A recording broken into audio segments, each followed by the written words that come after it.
Nothing in this program should be considered investment advice. It is for educational purposes only. Please hit pause and read this disclaimer in full. Countries have failed because they didn't pay attention. There's no excuse for us because we have enough history, that we have enough information in history to learn from the mistakes of the past and make better decisions. But I think we're going to have to do it individually because those in the halls of power just seem to fully believe that they're immune to the consequences of these actions.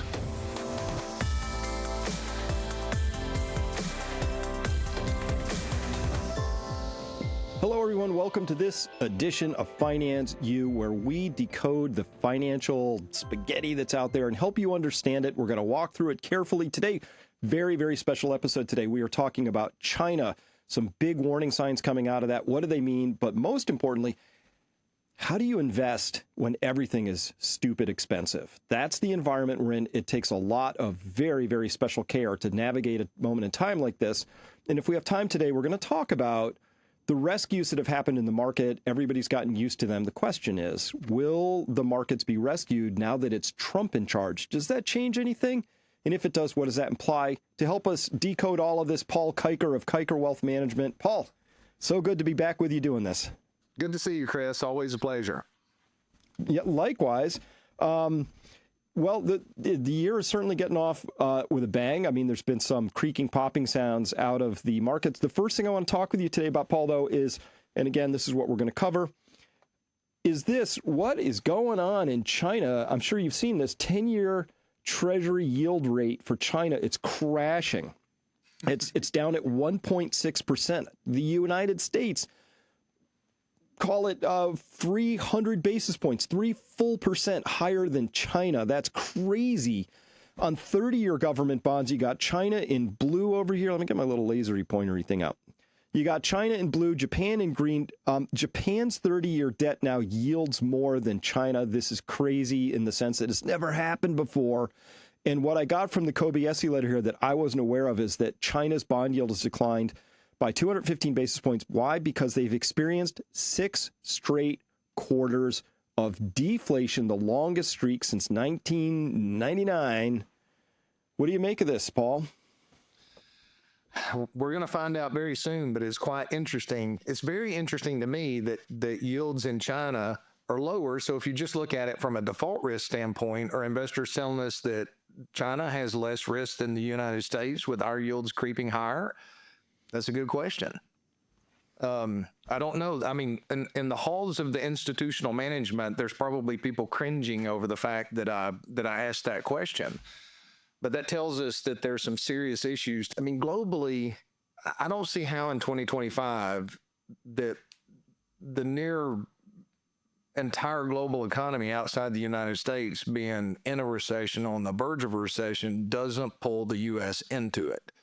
Because that weighs heavily on what happens inside the United States. So China is just it's throwing all kinds of warning bells right now that we need to be paying attention to. They're dealing with reality by allowing deflation to take place, which is actually better for their citizenry because they have high savings rates in China, unlike the United States, where our saving rates are ridiculously low. But in the end, deflation is far better for the average citizen than what inflation is.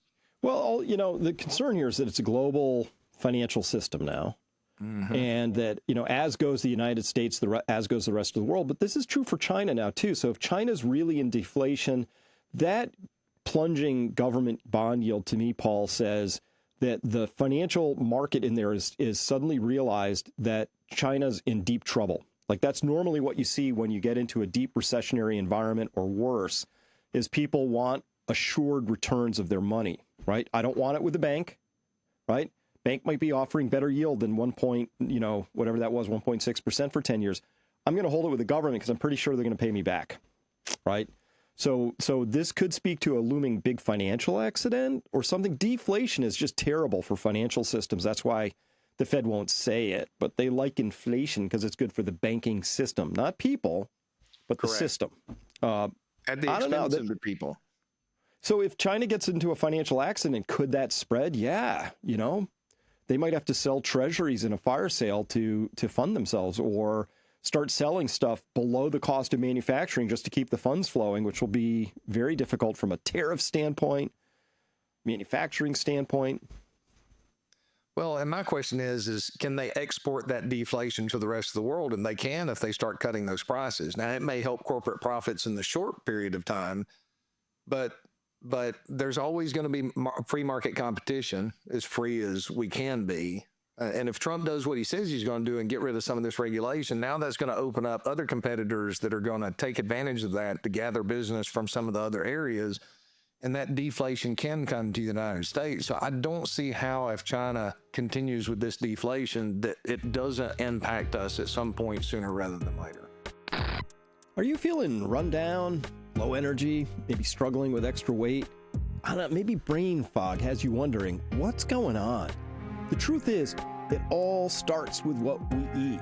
Recent revelations have exposed how our food has been engineered to be addictive, filled with chemicals and additives that Europe bans because, well, they know they're toxic. The results? Rising obesity, type 2 diabetes in children, and other metabolic disasters like cardiovascular issues, heart disease, cancer. Yes, cancer. Garbage in, garbage out. But well, what can we do? It begins with understanding the problem. And that's why we've created a comprehensive food webinar.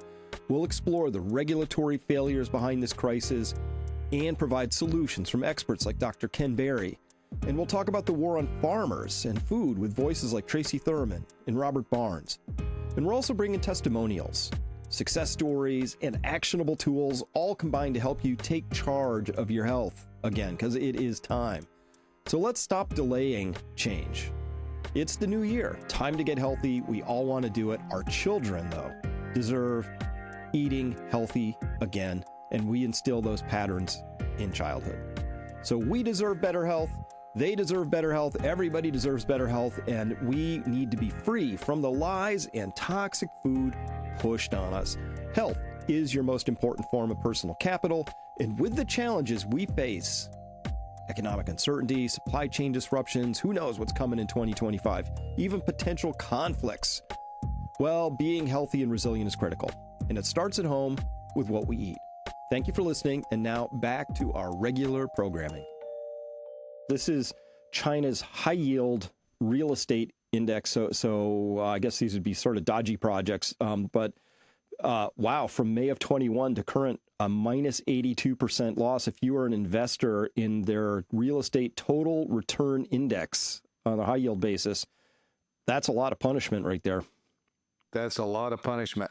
And how many of those investors, those Chinese real estate investors in 2020 or 2021 would have argued with you all day long that that would not happen and that could not happen? Because there's I'll show you. Pervasive Here, can't happen, yeah. can't happen, never happen. They're not making any more land, you know. It only goes up. That's right. Ah! And that takes it all the way back to 2006, correct? So the over-leverage has been wiped out. Look at that. Yep. Whoop. Yeah, all those gains off, wiped, gone. By the way, that can happen here too. And if I have time, I'll find it. But somebody on Twitter just said, hey, just for kicks, here's the all-time high house prices for median house prices in 6 separate Texas locations compared to today. And they're all a lot lower today in various. So it is happening a little bit. All right. So I said, though, one of the things that could happen is that, you know, China might sell their bonds. Obviously, the United States runs these huge trade deficits, right? I forget what it was at last count, 800 billion a year, something. And what that really means is that we buy stuff, we pay with dollars, those dollars are offshore, something has to happen with those. What really is good is if those can come back and land in treasuries. So China has a bunch of treasuries, U.S. treasuries. Then they sell them, Paul. And so one of the things I would expect to see if foreigners were no longer sopping up all of that trade deficit currency is that we would see interest rates starting to go up here in the U.S. Boy, are we. That was one of my 6 key predictions for 2025 was maybe, you know, I agree with, we talked about the, who was it? I think it was Tudor Jones. Anyway, one of those big funds saying, yeah, treasuries could be at 10% next year. So this is the 20-year. Yeah, was it Tudor Jones? I think it was. It was. Yep. So this is the TLT, which is the 20-year bond. Look at this, Paul. This was at almost at 175, and now it's at 85. So as price goes down, yield goes up. And this surprised me. I just found this on Bloomberg this morning, that the 20-year Treasuries has breached the 5% mark. That's pretty amazing, actually. I didn't realize that because I look at end of day rates typically, Yeah. and hadn't updated today. So breaching 5% is a big deal. Well, it's higher than the 10-year at nearly 4.7, and the 30-year clocking in at about 4.9, 4.95 maybe. But I didn't know that the 20-year could be higher than the 30-year. I thought that it would have been 30, then 20, then 10, and 5, normal yield structure. So something's going on with the 20-year bond. And here it is on a really long-term chart. And the critical level to watch with us clocking in today at, what did I say, 85? If we get down to 80.74, we will see the all-time low ever, which was hit in 2004. And I would not be surprised to see that 2004 level broken. The question is, do we get a counter trend rally in the short run before? But Chris, here's a question I've got to ask. So have you seen any data that China's been selling their bonds yet? I know they've been selling some, but they haven't been selling them aggressively yet, have they? No, but it's the air is coming out of that pile. So that I've seen. If their economy's struggling and they're recycling back into treasuries to kind of keep that game going that's been going, that's artificially held our yields down, and they don't have the funds left over because of what they're struggling with right now, not to mention the weaponization of the dollar and Russia having sold the large majority of their assets. If it's just a lack of recycling back in, which has helped cause our rates to rise, how much worse is it going to be if they get into a situation where they need to sell those treasuries to help support their own economy? Well, this will be the double whammy because follow along. This is how I see it. So they'll probably get into trouble because a recession happens, right? And we've talked about it before. There's plenty of signs that we've somehow been dodging bullets, avoiding recession to this point. I think there's some trickery in that, fakery, statistical fudging, yada, yada, plus a whole lot of money printing. Yes. But if we can't avoid it and we just have a recession, which we should have, and the California fires right now, Paul, teach us the importance of clearing out the underbrush from time to time. Yes. Right? Yes. So they've avoided the recession because it's never a good time. I get it. But I think the next recession could be a barn burner, as it were. In that scenario, now we're not buying China stuff, so they have less to recycle anyway. Maybe they're in trouble, so they have to sell their treasuries. And that's going to be, Washington will not be able to help itself, Paul. They're going to want a stimulus spend into the maw of that recession, which will take treasury issuance higher. So now we could see a double whammy, foreigners selling because recession, and United States issuing more because recession. I think we could see that dynamic. Well, and not only that, basically all your global assets have moved into U.S. assets since 2014 because of the fact that we've so outperformed. I know we've shown that chart before. I can show it again if it's appropriate. But you've got an overweighting in U.S. assets of not just China, but other foreign countries as well. So if we do crack and head into a recession and you start looking at valuations from a fundamental investing standpoint are far better on the international and emerging market scale, as bad as they are right now, compared to the United States, because of the fact that we're in a bubble. We're in a historical bubble by all measures. Yep. And so that could exacerbate the equity decline in the U.S. And pulling assets out. And if they pull them out of treasuries because the government's spending, right, then that's going to further increase yields. And is our government going to move into yield curve control? Or are they going to start then we get into a serious inflation train that gets out of control? Well, and this is such an unusual time, right? Because everybody, myself, yourself, everybody watching this, our last 40 years of experience is declining interest rates. Yeah, lots of bumps along the way, but from 15% to basically zero. And now we're in the opposite of that. Now we're in a rising trend. I think it's inarguable that we're in that rising trend. We've been there for a few years, so I think it's a trend. And for whatever reason, the long end of the curve seems to be going higher. If the Fed has lost control of the long end, Paul, they're going to have to going to have to step back in and buy that long end. They had an Operation Twist at one point, which is trading one duration for another, fancy name, Operation Twist, but it's basically saying, we'll get rid of some on this end so we can buy some on this end to drive the interest rate down on that end, right? Do you think would they do that again, or would they just say, we're back to QE, we're just going to like clickety click money up and buy long paper? What do you think they'll do? It's a good question. I mean, basically Japan, there's a good many individuals in the halls of power that look at Japan and go, hey, if we follow their path, then we're going to be just fine. But I think if there was, I think this is just an estimation on my part, I'm not a scholar in this area, that the global forces allowed Japan to get away with what they got away with. I don't think the global forces are going to allow the U.S. to get away with that same type of maneuvering. So they've got one of three options: enter into the yield curve control, QE, or just allow us to go ahead and experience the deflation, which is basically going to cause any over-levered individual to lose their assets, to lose their shirts. The deflation would be the best outcome for the average individual, because now it would allow the freedom of the middle class to step back in there, because those monopolies would have collapsed. The problem is, I don't think that those in the halls of power are willing to give up their control. So QE and inflated away bails these major institutions out of their over leverage at the expense of the average citizen in the United States.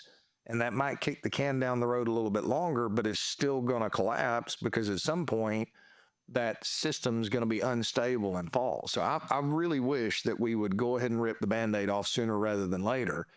And because there's tons of warnings for people out there.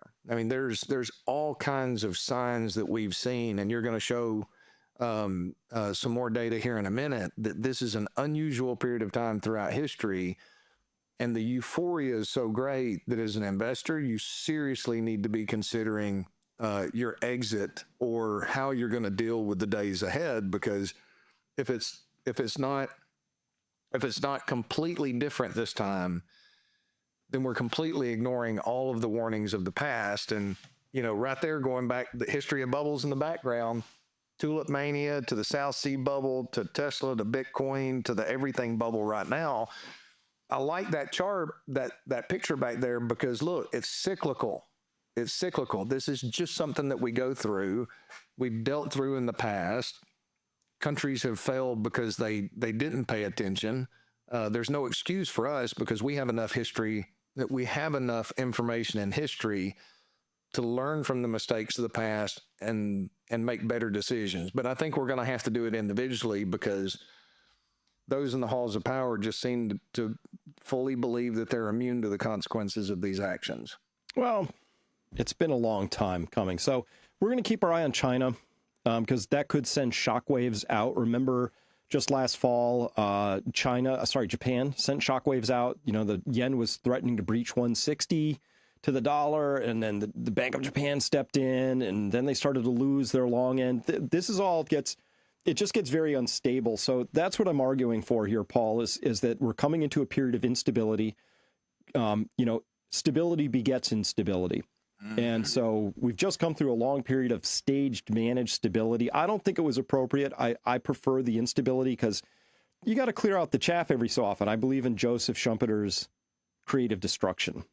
So with that, I just want to tell people that I am, aside from being CEO of Peak Prosperity, I'm also the head of this company, Peak Financial Investing. And I just want to tell you about it, because our job at Peak Financial Investing is to find you high quality wealth managers who can help you navigate these turbulent times. peakfinancialinvesting.com. We have endorsed advisors. Hey, there's a picture of somebody. I know who that is. Paul Kiker's on there. It's pretty simple. You go there, you click one of those find an advisor buttons. There's a very simple form to fill out. It has all the regulatory requirements and required disclosures. Everything's on there. But everybody deserves to have access to a financial advisor who can speak about these things we're talking about in a calm and reasoned and experienced tone of voice. So with that, please come by Peak Financial Investing if you want to talk to Paul and one of his team. Which brings us really to the core of today, Paul. This is what I wanted to talk about, because you were telling me the other day, as I've gotten familiar with your approach, like how you manage risk, and it's almost unique given how a lot of the industry runs. A lot of the industry runs, and I'm not here to cast aspersions on it. It's a way, and in a way that I think works well in periods of stability, maybe less well in times of instability. And that way is what we call passive investing. I have money, comes out every month from my company paycheck, goes into my 401k. There's a pile. It ends up in some 401k fund manager. They have to buy the index. So they just, it's a passive thing, right? You just buy and hold and it works. That's pretty good during long periods of stability, but during instability, it's proven that maybe that's not ideal. And so you have to come up with something that's more nuanced, more nimble. Okay, that's part one. Part two is this long period of stability, Paul, for me it's like forever. I think there's like 3 bears left on Twitter sphere, right? Nobody believes that they'll allow deflation to happen. Did you notice I even left it out? I'm like, do they print or print more? And you're like, Chris, there's a third option, deflation, I don't think they'll take that. Hey, and the worst part is the bears that are on Twitter, I think they're just being cynical. I'm not sure that they actually believe it anymore. That's not true. No, but so we're in a really expensive zone. We're going to cover some of that data very quickly, but I believe my thesis, Paul, for 2025 is that we begin to return to what we call reality, which means fundamentals matter again. So can we just talk fundamentals for a second? Absolutely. So a gentle reminder for these times when we've just come through, when you invest in stocks because they're going to be worth more money in the future. No, you invest in stocks because stocks represent ownership in a company. And what does that get you? Well, you have some voting rights, but ultimately the value of a stock over time is very simply the cash flows that are returned to investors. This is something Warren Buffett knows well. He buys companies for their cash flows. People forget this. People buy companies with zero earnings, negative earnings, PEs of 200, all of that. And I get it. But I just want to remind everybody that ultimately a stock has a value because you get cash back, right? Like, can you imagine, Paul, buying like, let's make it simple. Can you imagine somebody saying, Chris, I'm buying these bonds because I think they're going to go up in price? Like, no, you buy bonds because they have a yield, right? That's why you buy bonds. We haven't lost sight of that entirely, right? There's still a lot of trading that's going on, bond price appreciation, but you're right. They call it fixed income for a reason. You're buying the bond for the income that it can generate over a certain period of time. Well, I see this drives me nuts, Paul. I'm reading the Wall Street Journal and they say, Apple returned cash to shareholders in the form of a $2 billion share repurchase. And I'm like, oh, no, they didn't. They went out into the market and bought shares. Returning cash to shareholders is called a dividend. Why didn't they just issue a $2 billion dividend instead of buying shares back?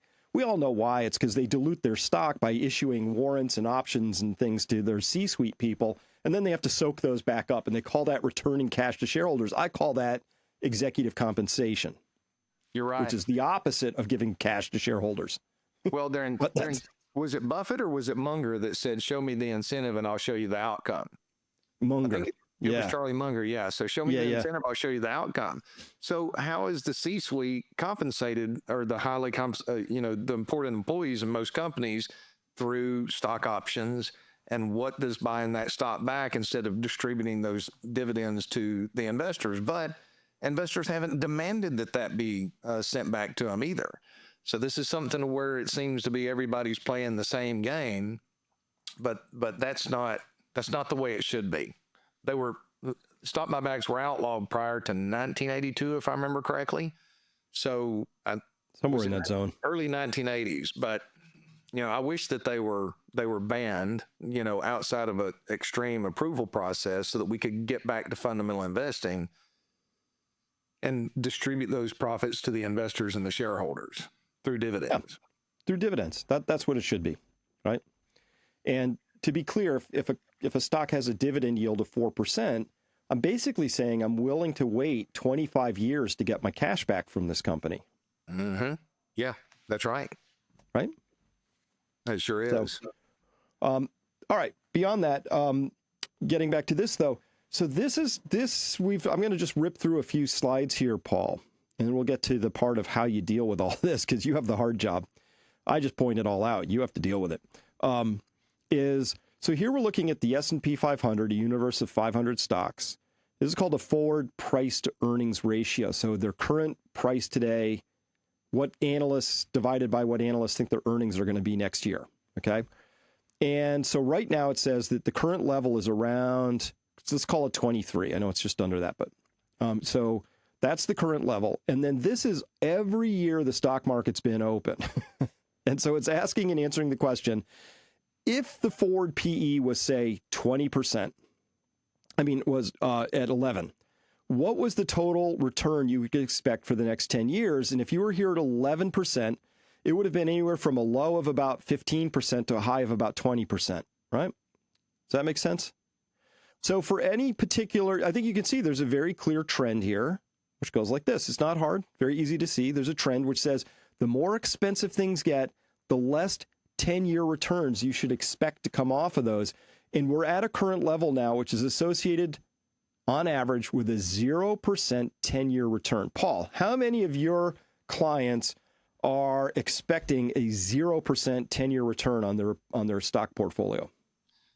Not one of my clients are expecting that, but I have prepared them for it in the testing that we've done to make sure that their plan's resilient enough to stand it. And right. And, this is all of history. This is all of history here. So it might be different this time. But you know what? If it was different from time to time, you'd have dots like where my little red dot is every so often. They really pretty consistent, aren't they?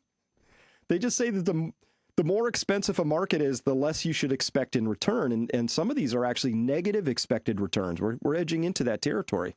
They are. And I just counted those approximately. That's about 15 other times throughout history that we've been in this similar situation before, and it didn't turn out differently because those were actual subsequent returns from that period. So, yeah. And the common theme of where we are is just the euphoria and the excitement and because one of our weaknesses, Rafa Dabelli has a great book called The Art of Thinking Clearly. So it's just short chapters on all of our mental weaknesses. And one is hindsight bias. For whatever reason in our human makeup, in our brains, we have a hard time anticipating the next 5 years to be different than the past 5 years. So just that mental bias that we have and that mental weakness we have in our humanity makes it hard for people to imagine that the next 5 years could be anything different than what it's been. And a lot of people are speculators that don't realize that they're speculators, but because they've been rewarded for that speculation through massive government intervention, they believe, hey, I've got this figured out. I'm smart enough. I'm not going to be in trouble. And you've got a whole generation of mutual fund money managers and ETF managers that have replaced the gray hairs that came through 2008, because those who understand the pain of what can happen to individuals historically are handicapped to an extent, because we all recognize this is a dangerous environment. We have to play the game by the rules that are forced upon us, but this is a dangerous environment. And we don't want to be driving down the road 20 miles an hour over the speed limit. We need to be driving the speed limit with our foot very close to that brake to stop and turn if we have to. And we will have to. I just don't know when it'll be. It will. And I forgot to mention my tagline, which, investing at these levels, Paul, it's not easy. It either requires gray hairs or will result in them. That's right. All right. So we see how expensive, from a very long-term perspective, this chart says very clearly for the rational person out there, not emotively driven, not trying to guess what the Fed will or won't do, any of that, says that what you should expect is a 0% return. That would be the betting person's wager in this environment. I'm going to hope for more, but I'm going to plan on 0. And I don't know that many people that are planning on 0. You mentioned euphoria. This is the euphoriometer, which is a combination of forward PE, VIX, bullish sentiment. People have never been quite as euphoric. And by the way, this is heavy duty on the retail side too, which is a whole other story. But as you and I know well, Wall Street needs a bag holder when they decide to pull the plug. And so it always makes sense that you would get a lot of euphoria. The euphoria would climb right before a big fall, as we saw in 2000. Again, 2007 wasn't a giant stock euphoria. That was a different euphoria. But this is crazy. At any rate, we got that. You've mentioned the Buffett indicator a bunch. I just wanted to put so people could see clearly what it is. It's the total value of the U.S. stock market divided by annualized gross domestic product. So if we take this number and that number, divide that by that, we find out the Buffett indicator is at 208%. That goes into that 2.08 times. Uh-oh. So this is the Wilshire 5000, which is the total universe. That's all stocks. That's when we say, what is the total U.S. stock market value or capitalization? It's the Wilshire 5000.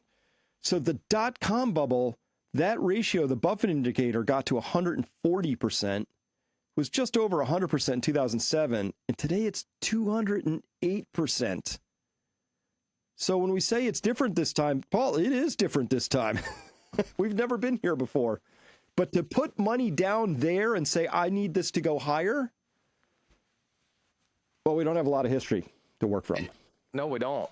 And the leverage that's under the surface of the market that's out there right now as well. And one thing I will point out that I believe that euphoria meter is not counting real estate specifically, if I understand that correctly. There was as much euphoria in 2007. It just wasn't in the stock markets. It was in real estate. Because I'll tell you, back in 2007, I remember, or 2006, when I started really warning people that there could be some concerns. 2007, I'm telling people, get out of your bank stocks. You know, this is going to end badly. 2008, I'm really kind of ramped up. Just about anybody that was in real estate was telling me, I'm so sorry you do what you do for a living. Real estate's the place to be. You know, so I think that's where that euphoria was just as much from what I saw in dealing with people in 2007. It just wasn't in the markets. Where we are now, we've got that euphoria in the markets, and there's just as much euphoria in the real estate as well. So what's on the other side of this to help pull us out? 2000, you had a real estate bubble to cover up the damage of the dot-com bust.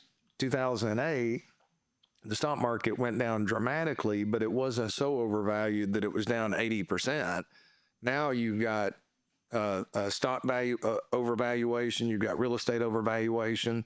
The bond market is not taking into consideration the reality of what interest rates are telling us yet. And the bond market may be the disciplinary function of the foolish spending of our government, in the next couple of years. Because I wouldn't be surprised to see the 10-year go 75 basis points, 0.75% to 1% higher than where it is right now, sooner rather than later. Yep. And well said. And let's carry on to continue the it's expensive this time story. So this is the P to S, which is price to sales. So take the total market capitalization of the NASDAQ and then divide it by its sales, not earnings, sales. So we're at now a multiple of about 6.5. Again, never been here before. It's wild. So this is, again, stupid expensive. As in, we don't have a historical analog for how expensive it currently is, right? And we've seen the price to book, right? This is now the most expensive it's ever been, higher than March of 2000, higher than 1929. And if you're going to buy the stock market at this level and say, I think this is just going to keep going, it reminds me of that old movie quote, right? Well, do you feel lucky, punk? Do you? The problem is, I don't. Sorry, Chris. It's just, but this is looking at that price to book, but it just blowing up. So we're just looking at the last part of that curve there, not the whole thing. And here we can see it from 2000 when it hit that peak at just a hair over 5, and now it's at 5.19. But very interestingly, it had a big sort of an aggressive expansion here from the fall of 2023. If we have time, Paul, I want to talk about fall of 2023 and the rescues, but for now, I just finished this whole section up by saying this is looking at that Buffett indicator over time. And this is stock prices here in the blue wiggly line. And in terms of that ratio, now it's standing at 208%, 67% higher than the long-term trend line, right? So if we were going to fall back to that long-term trend line, it would imply a 30% decline in stocks. But if we went back just one standard deviation back to below, that would be a 60% decline. And if we actually overshot, if we went 2 standard deviations to the high and then we went 2 to the low, I don't know, that's 50% off of 200. It'd be about a 75, 80% decline, roughly. And this is the last slide. For workers, for the people who are working diligently, getting their salaries and putting their monthly 401k contributions in, or biweekly, whatever the cadence is, this is looking at the Standard & Poor 500 index divided by the median hourly wages, asking and answering the question, how many hours would you have to work to just get one unit of the S&P 500? And again, never really been higher, standing here at about 193, when somebody back in 2016 only had to work 90. So you have to work an extra 100 hours to get the same buy-in to the S&P, the same exposure that somebody did back there in 2016. This is what everybody is thinking will continue. Everything's normal. And it's those charts, Paul, that make me think, you know what?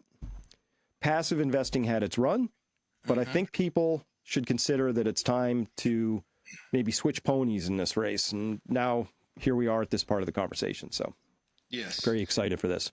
How do you do what you do given all that? Well, that's a great question. That's quite involved. So really from the standpoint of managing the risk, the portfolio management is the easiest part of the whole process of what we do, because we got tools and adaptation, and we've got everything built to tell us when to make those shifts. We're not going to try to pick the top of the market. We're not going to try to pick the bottom of the market, because it is impossible to time the market perfectly and consistently. Mm-hmm.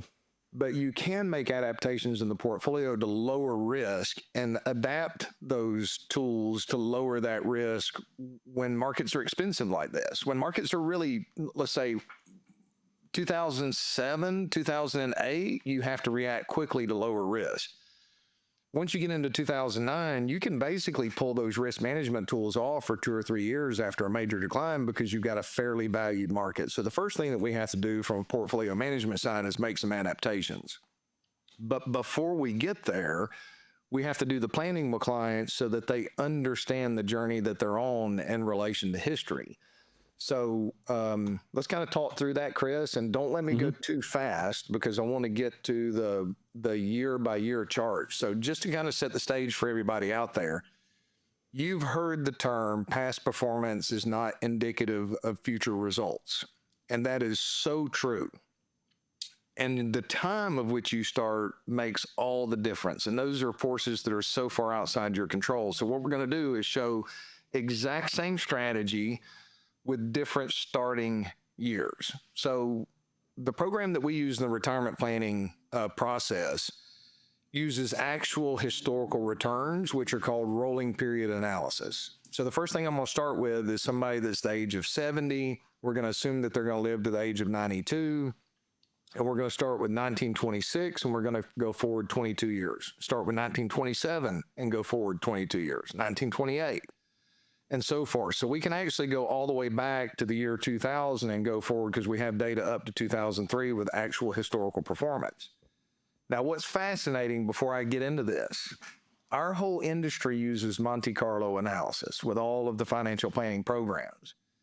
And it's really fancy, it's really sexy, it's all this mathematics, and it's one way of dealing with an unknown future. But the problem is it uses so many calculations that are out there, it dilutes historical reality. And what I have found, just anecdotal, not full evidence, I haven't done the mathematics behind it, but in my experience of comparing plans to the actual historical rolling period to the Monte Carlo analysis, it overestimates your probability of success by about 15%. So now that I've laid that kind of background, let's dig into this just a little bit. And so the first thing I'm going to do is just quickly take you through the data that we put in there. So in this scenario, I'm assuming that someone needs $100,000 a year of income, and we're going to look at 3.5% inflation. So for 22 years. So in each scenario, we're going to increase that cost of living by 3.5%. And that's the reality of what I've experienced. I will tell you this. In 26 years of working with retirees, starting in 1998 in this industry, it's not the market declines that, don't get me wrong, they can wipe you out if you're not prepared for it. But not planning for inflation is the one thing that causes people the most trouble. So if you're 70 today and you need to live on $100,000 in income, By the time you're 92, you're going to need 296,000 in income just to Whoa. maintain the same standard of living. Yep. Okay. By the time you're 80, you're going to need $141,000 a year in income just to buy the same amount of soup and beans. And if you're healthy and you're 80 years old, you're still traveling a lot. I mean, I have people that'll tell me, they'll be, well, I won't travel as much when I'm 80. If you're fortunate enough to be healthy, you're going to travel just as much, if not more.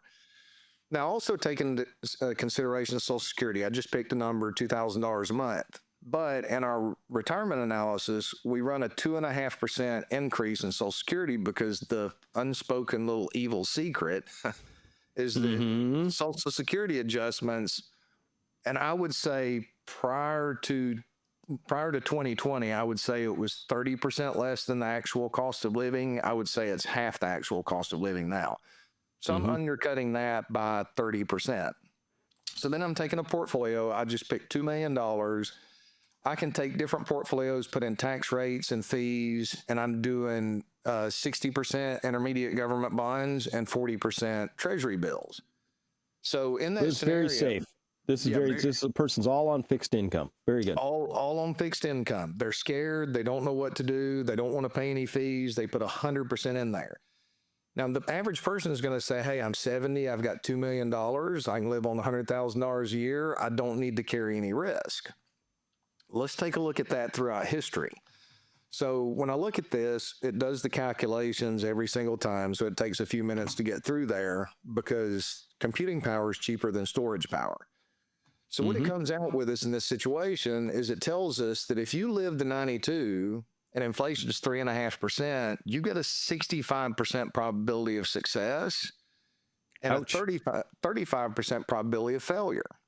Okay. So I've had people tell me, look, I won't live that long. Okay. I've got clients that didn't think they'd live past the age of 82 that are 93 now. And because I was persistent enough in helping them plan for the future, they've not gotten themselves in trouble. But this is what's really powerful right here. So when we go back, okay, remember, this is a very conservative portfolio. It's all in fixed income. So if we go back historically, this is the actual account balances that this individual would have had in this hypothetical scenario if today was 1981 and they went forward. Well, Chris, what was the common theme of 1981? We had really high interest rates in 1981, didn't we? So that was the best historical period that you could have been in. Yeah, because you could have got 10-year bonds at 14%, but if we're assuming inflation's 3.5%, your green line goes up. That was awesome. You're exactly right. So perfect scenario, right? This is other periods like 1973. We get down to 1963. That's the actual, so same strategy, different starting year, and a different following economic environment. Okay, so if it's a green line, it means our strategy succeeded. We might have had in that green line a little less left over to distribute to our heirs in probate, but we made it without running out of money. Okay, because it's a green line. All right. Yeah. So green line is success. Red line is failure. Okay. So when we get down in here in 1933, okay, after the worst decline of the Great Depression, interest rates were low for a long period of time. You would have actually run out of money at about the age of 90. So you can see because it's fixed income, this is a slow decline, but the worst period would have been if today was, let's see here, if today was 1941, that same investor would have outlived their funds. Okay. Now, for that individual, let's assume that they own their house, cash and paid for. You can use that as a reverse mortgage, but you're still looking at a situation to where you run out of money before you run out of life. So, that's one scenario. So that's a safe scenario. Well, let's go look at other scenarios. So if $100,000 a year, $2 million, intermediate term government bonds and treasuries, you've got a 65% probability of success if inflation is 3.5%. If you go up to a moderate growth portfolio, and none of these are risk managed, okay? Risk management is an overlay.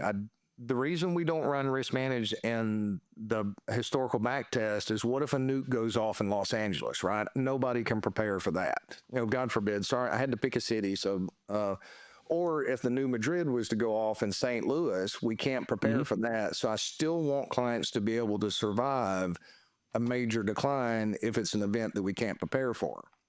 So here's the counterintuitive part, Chris. There's so many people that retire on one side that say, I'm scared of the market. This is a crazy game. I don't want to participate in it. I don't understand what's taking place. So I'm going to go all into fixed income.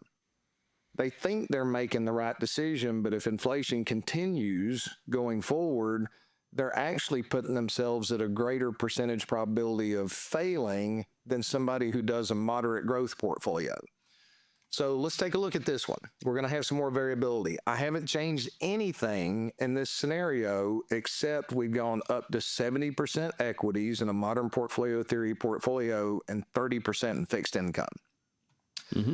So what we want to do is we go take a look at that spaghetti chart. Guess what? A completely different number one year is 1975. You know, the problem that I'm seeing right now, Chris, when I talk with people and when I look at the industry, at what I know, I have a lot of really good relationships with advisors that are on the buy and hold modern portfolio theory passive side. And I have a lot of conversations with them asking them, so, you know, what are you showing clients and what's the data? All of the data that they're showing clients and all of the information that they're giving is assuming that the next 22 years or 25 years is going to be the same scenario as to what happened in 1975 going forward, or 1979 or 1980. These are all of these starting years.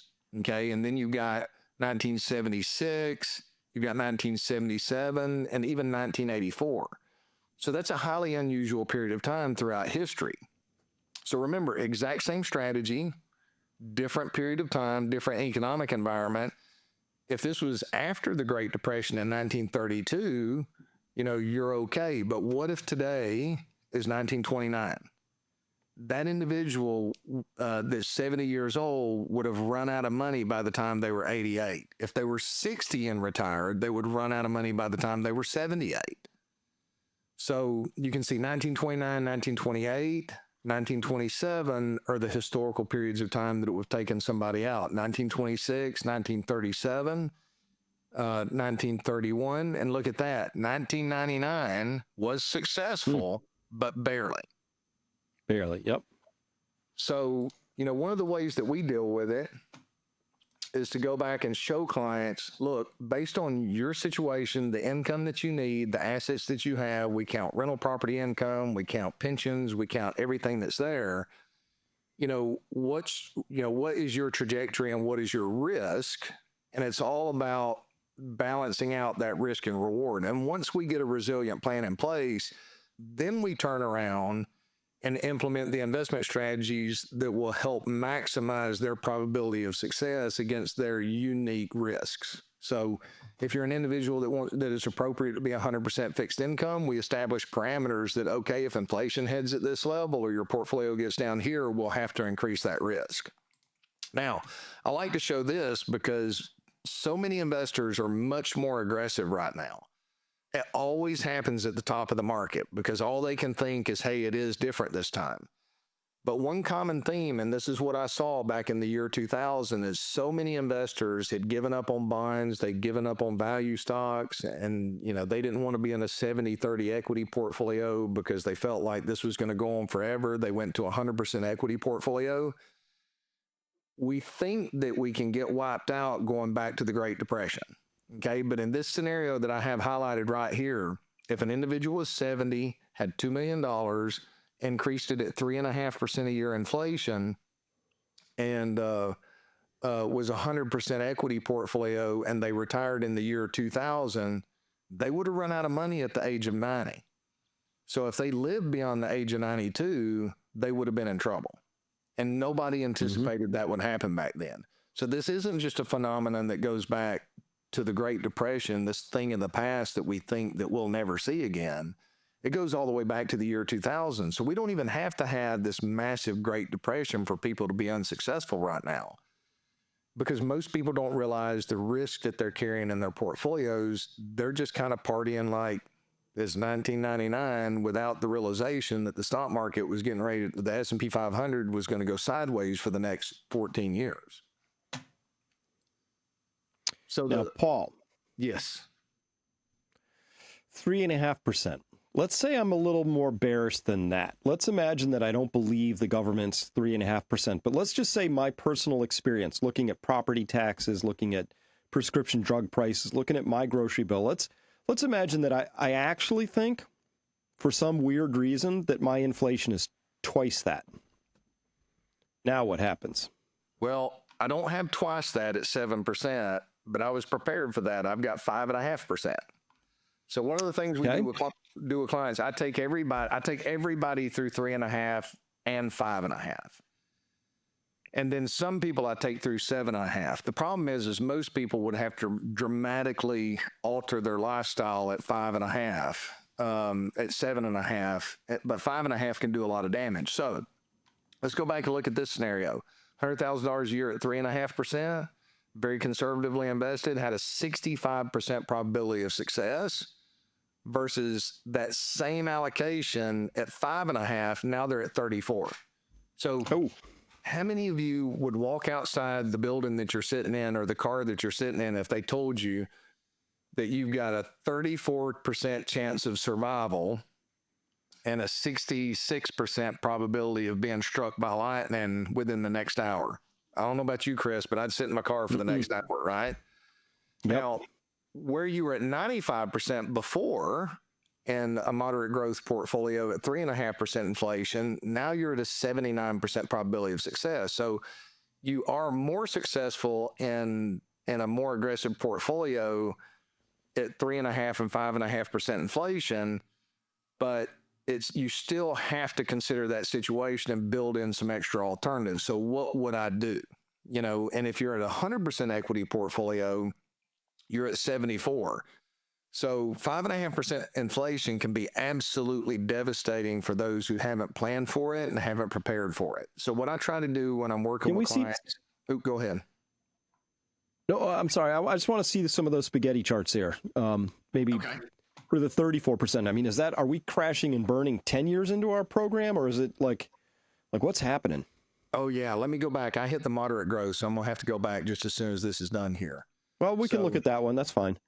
So I'm here. Yeah, 34%. So the interesting thing is this is representative interest rates actual interest rates throughout history, for 60% of those funds being in intermediate term government bonds and 40% being in short term government bonds.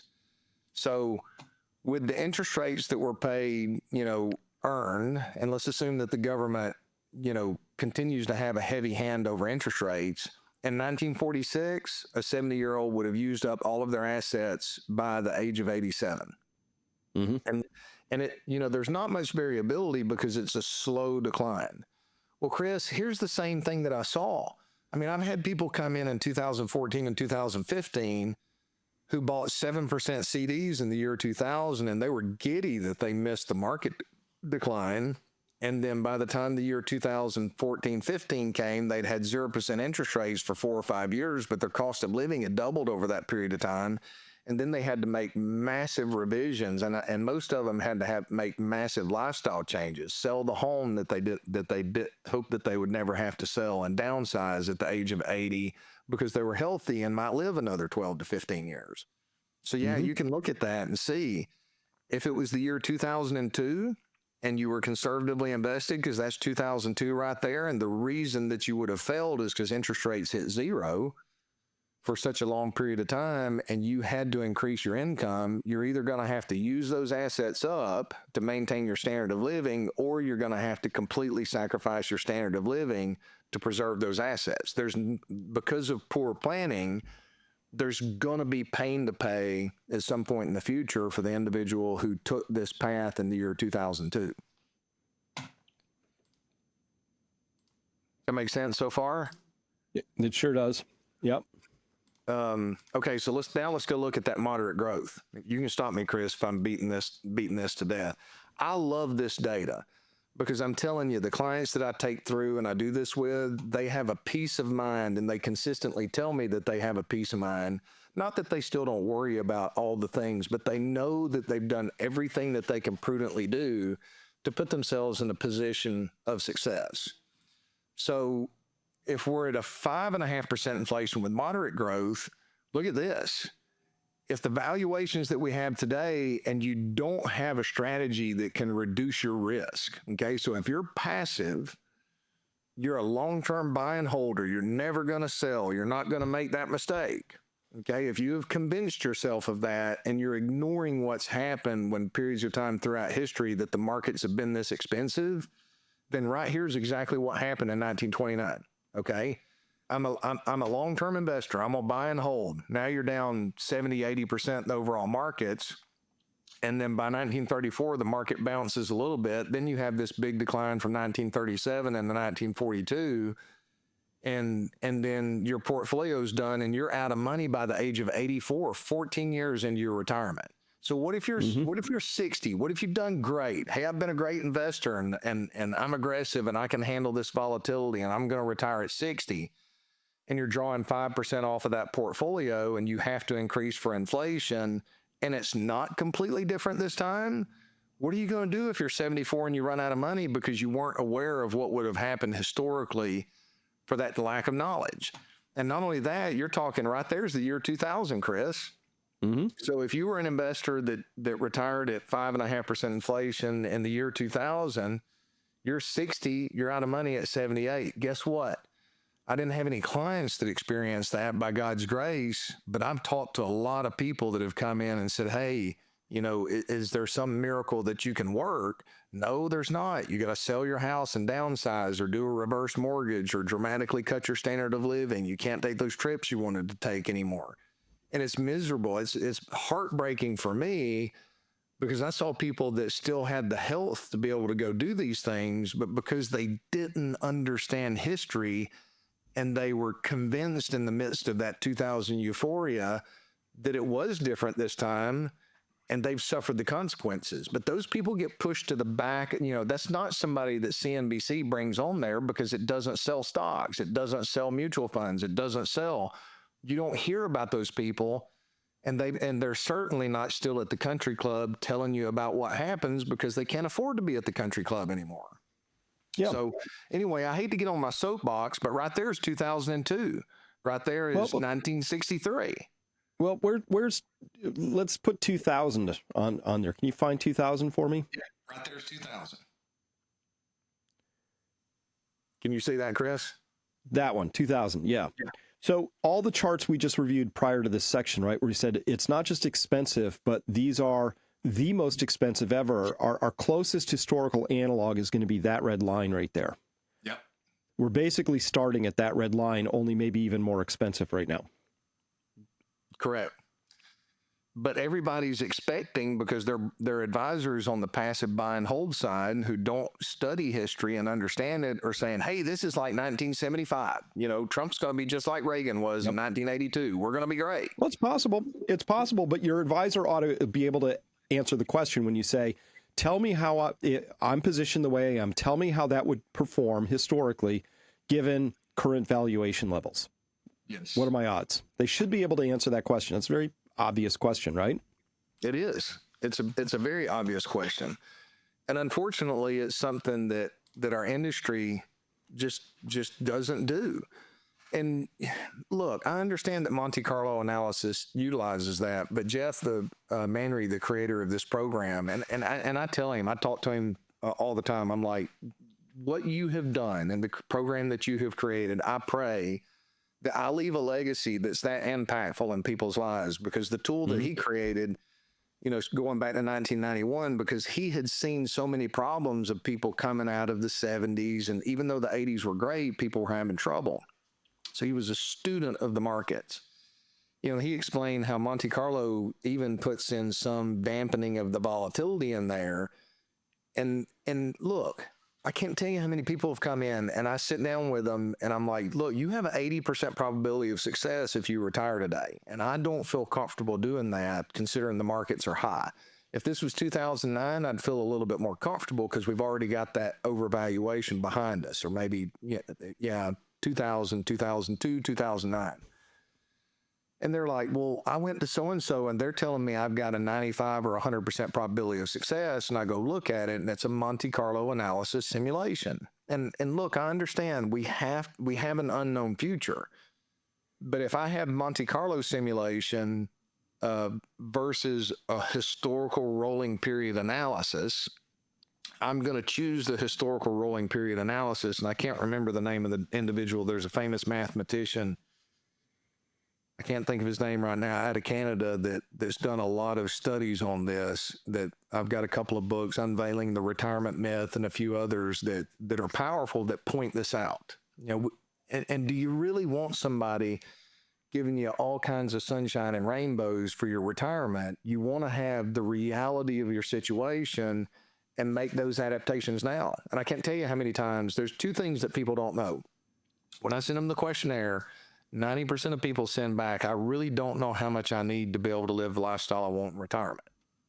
Because what our industry does is says, go accumulate $2 million. You can draw 4 or 5% off of that and you're going to be fine. Okay, well, that's great on the data they're going back to 1975. But if you look at the rest of the story, I used to love Paul Harvey when I was younger. I love listening to him. And here's the rest of the story.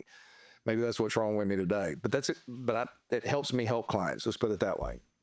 But the rest of the story is you have to assume perfection.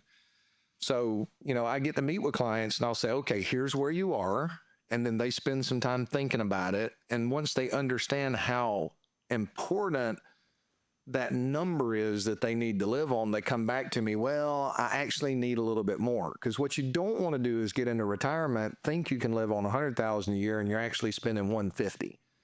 So once we have that plan in place, the investment side's easy. I mean, don't get me wrong, it's stressful.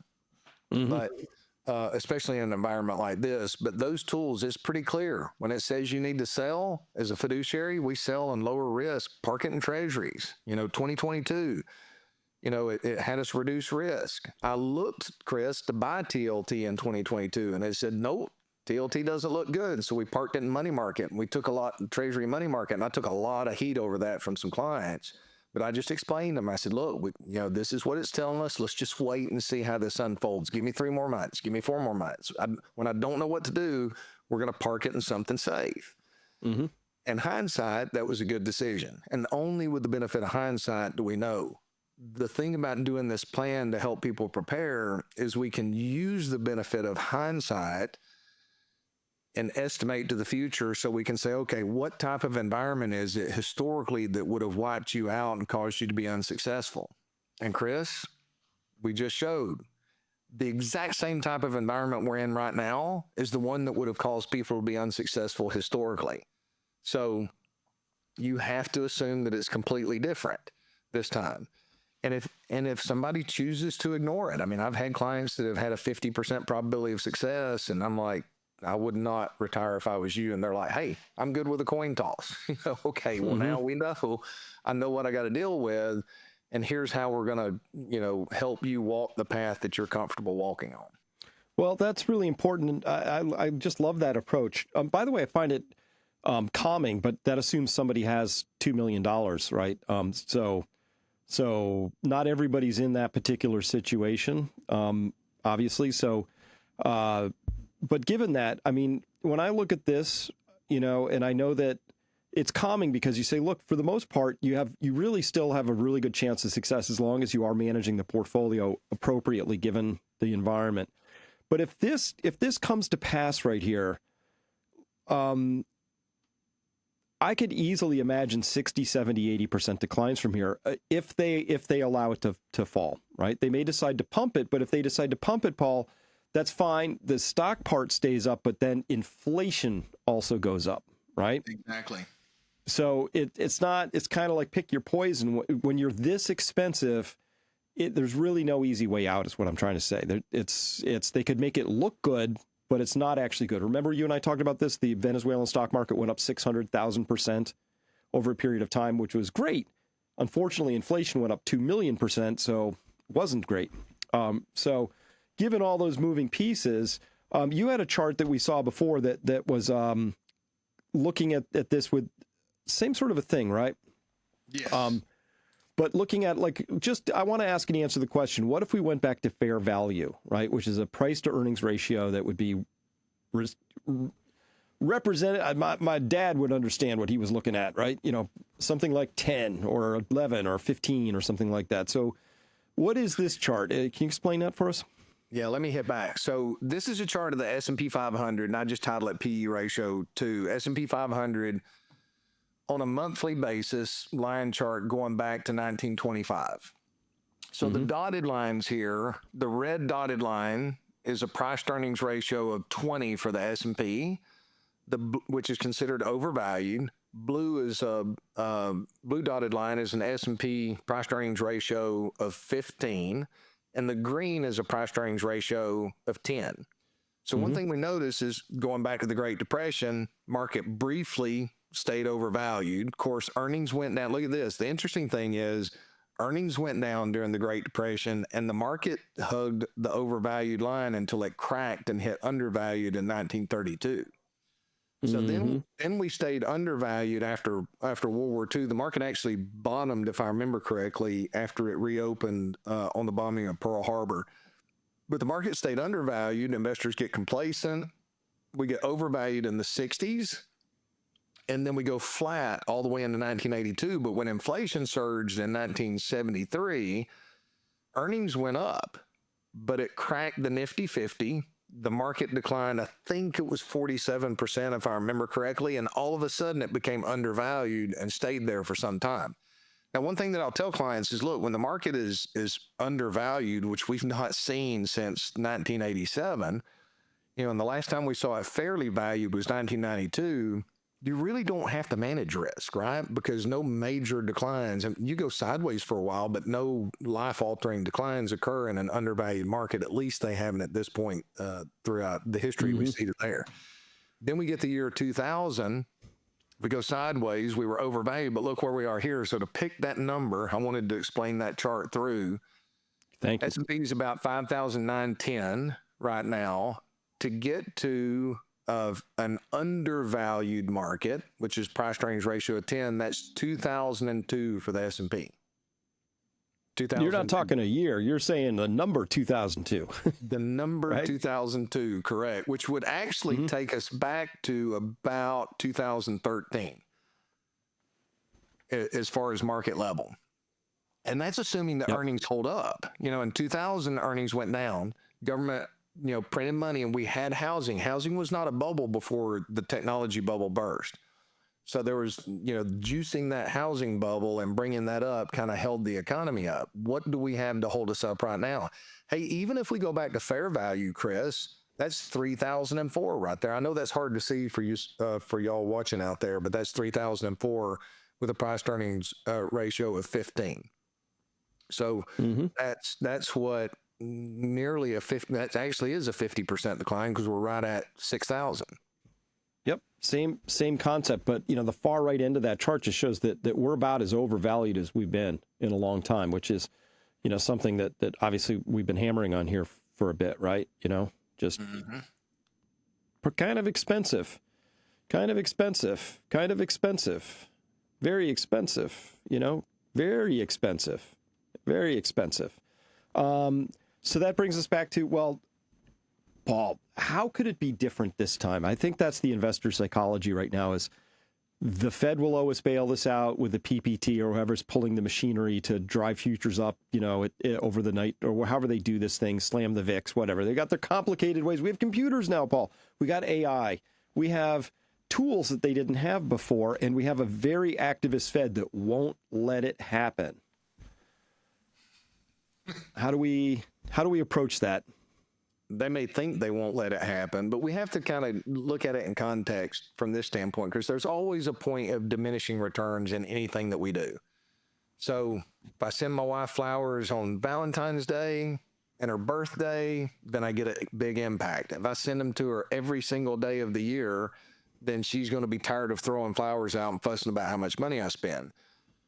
My concern is we've reached the point of diminishing returns, okay? Because we've seen now the Fed was able to print a whole lot of money after 2008. We didn't get a whole bunch of inflation. Quantitative easing 1, quantitative easing 2, quantitative easing 3, and they bought into this, hey, it's going to be this trickle-down effect in the economy, and that's not what's happened. They basically enriched the top 10% of the asset holders because it's generated asset price inflation, which occurs typically first. And now we're seeing inflation across the board. So my question is, how can they continue to print, right?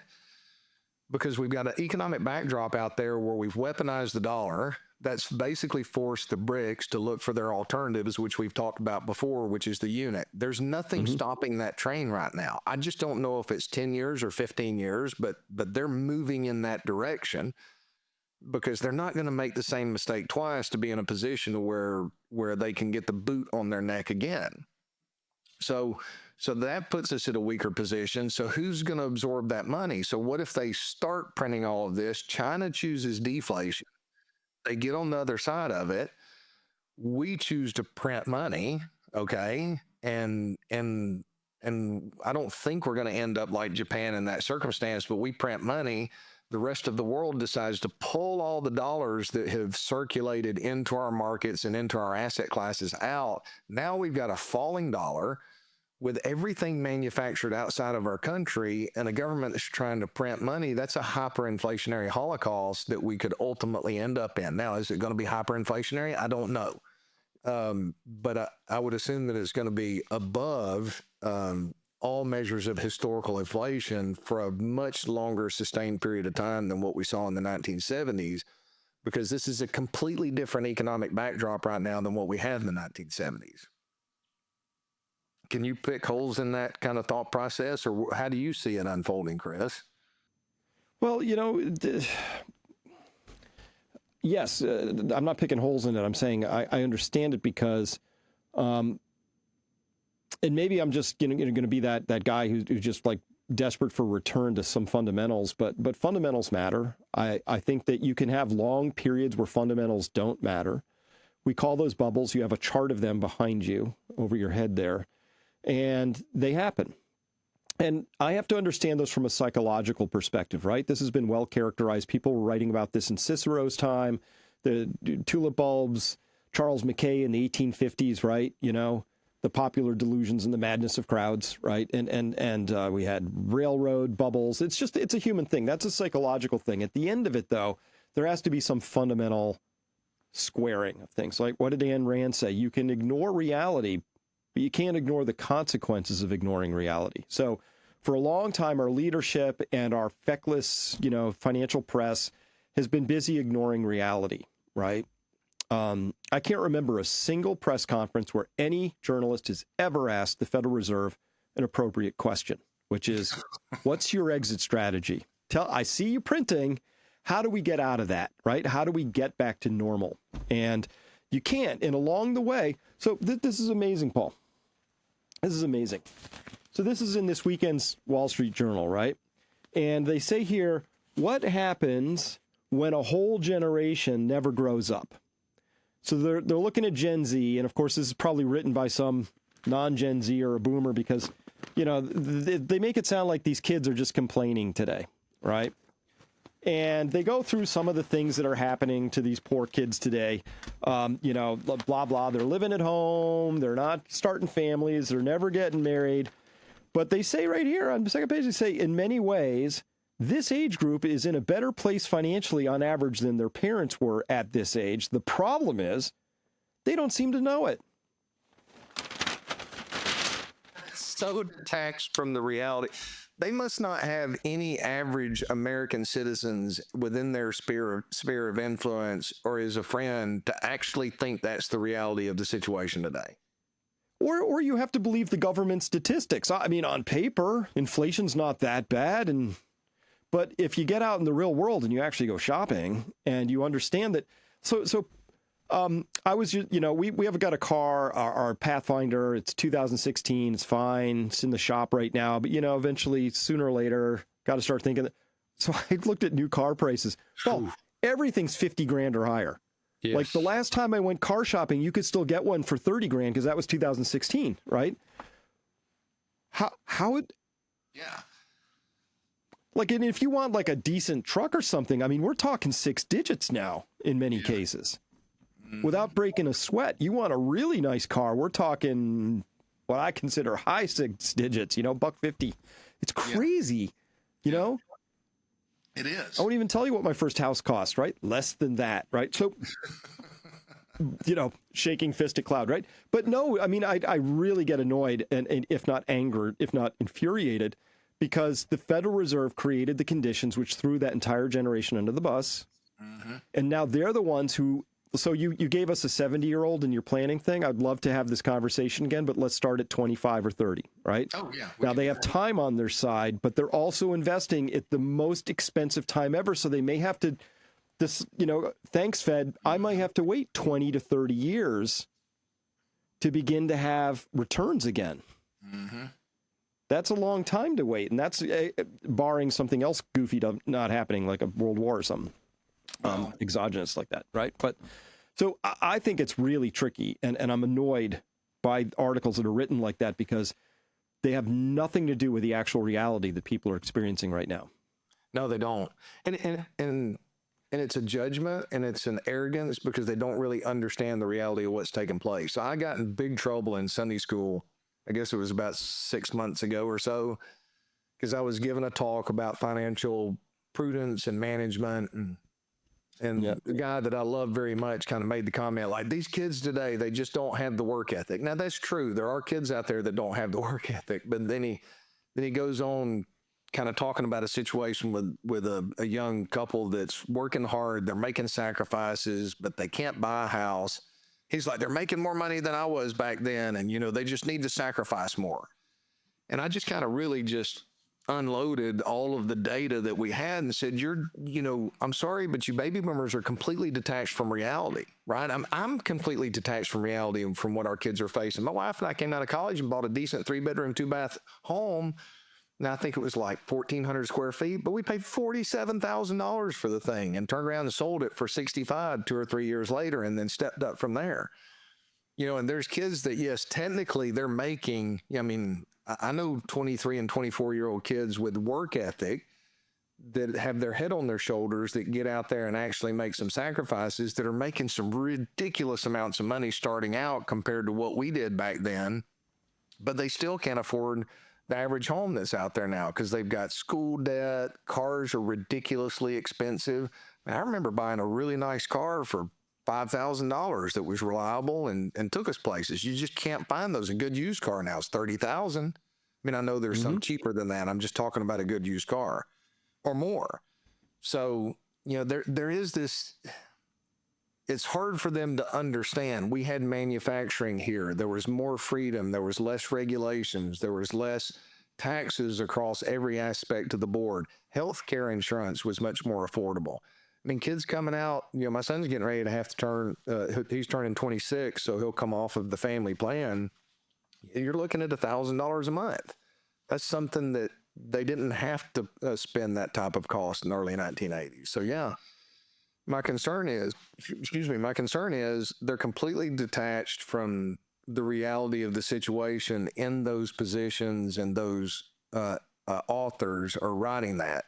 I think that's why the podcasting and the community, this alternative media, and what you have done, you have relationships with everybody across there. I have relationships with everybody across the economic spectrum.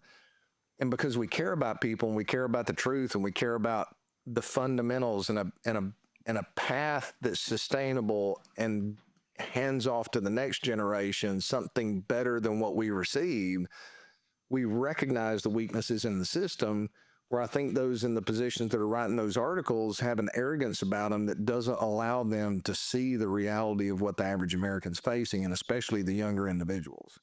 Yeah, very well said. And, my first piece that I put out for 2025 at Peak Prosperity was just my 6 predictions going forward. And my prime one, Paul, is that this is the year the consequences of reality become unavoidable. Like we can no longer ignore them, right? So we're going to see this on a fiscal dimension for the U.S. government. A lot of people are running into brick walls right now we see auto loans delinquencies, credit card delinquencies. The inflation is coming back, not receding.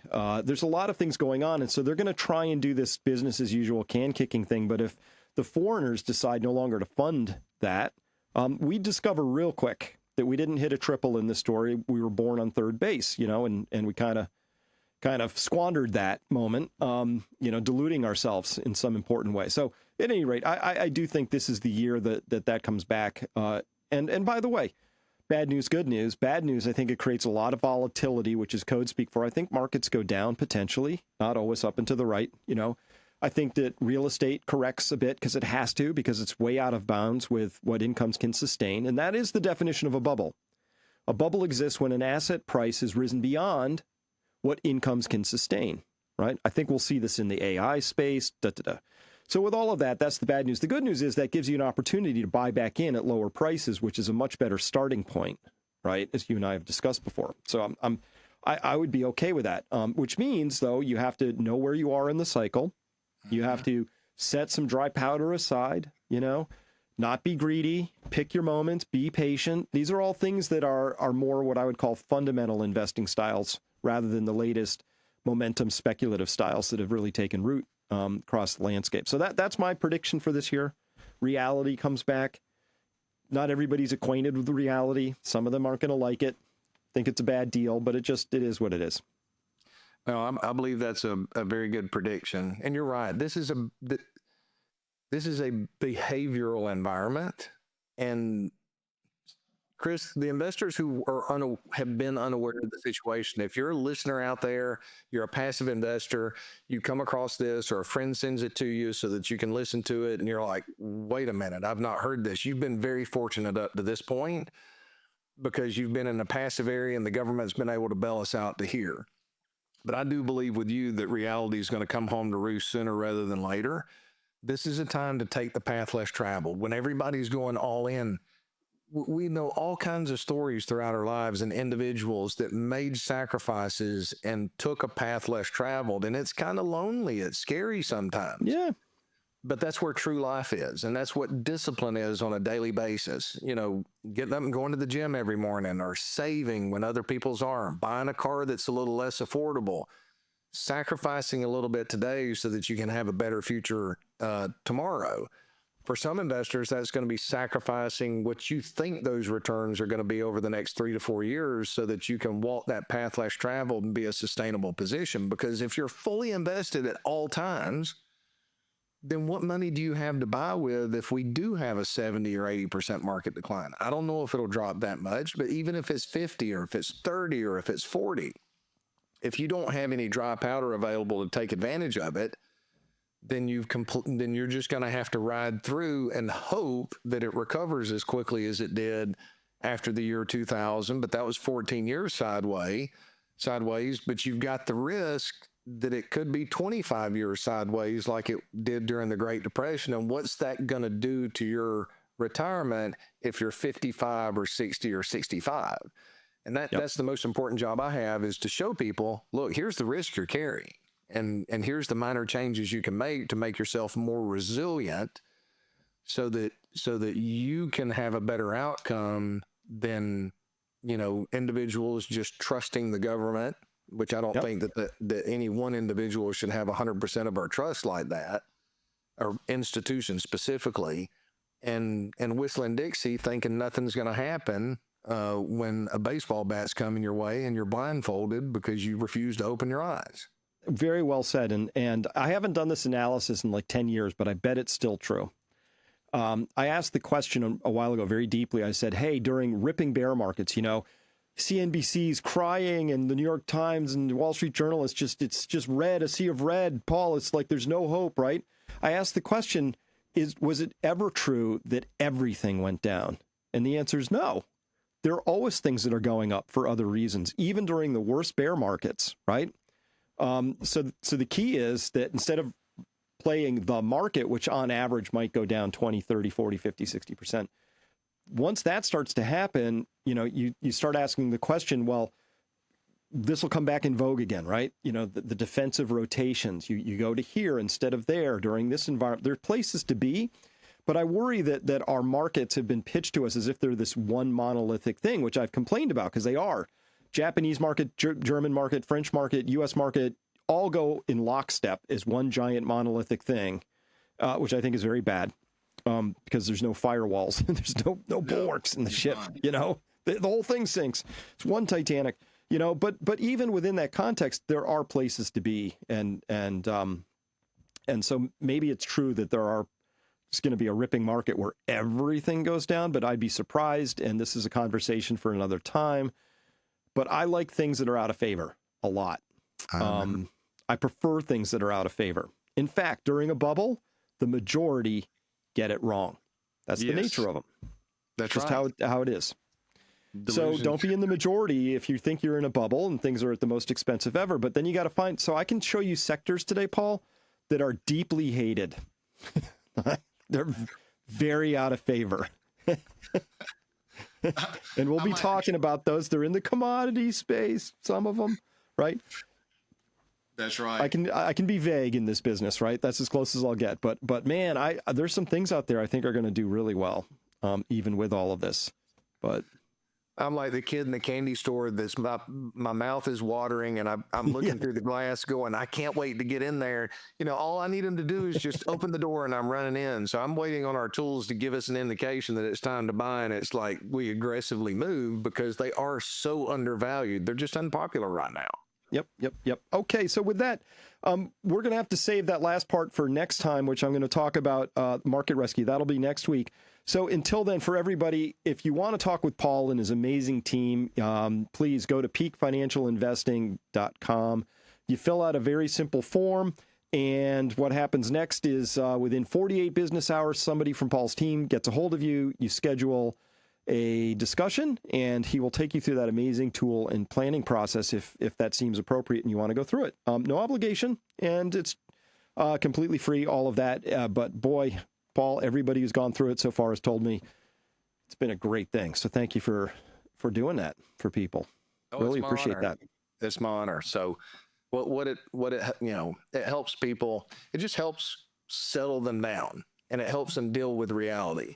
So that's one of the reasons we take the time to do it. And I enjoy talking to people. And, for those of you that are out there that want to call in, we give you advice. We have a conversation. We're all in this journey together. We just want to help those that are there, whether it's appropriate to work with us or not. It doesn't matter. Our goal is when you get done with that conversation that we've given you something that helps you have more wisdom and make better decisions for the future, because that's what we need for the days ahead. We need wisdom. We need to embrace wisdom and knowledge so that we can make good, educated, prudent decisions. Excellent. Well, with that, Paul, thanks so much for your time today, and we'll see you next week. Look forward to it, Chris.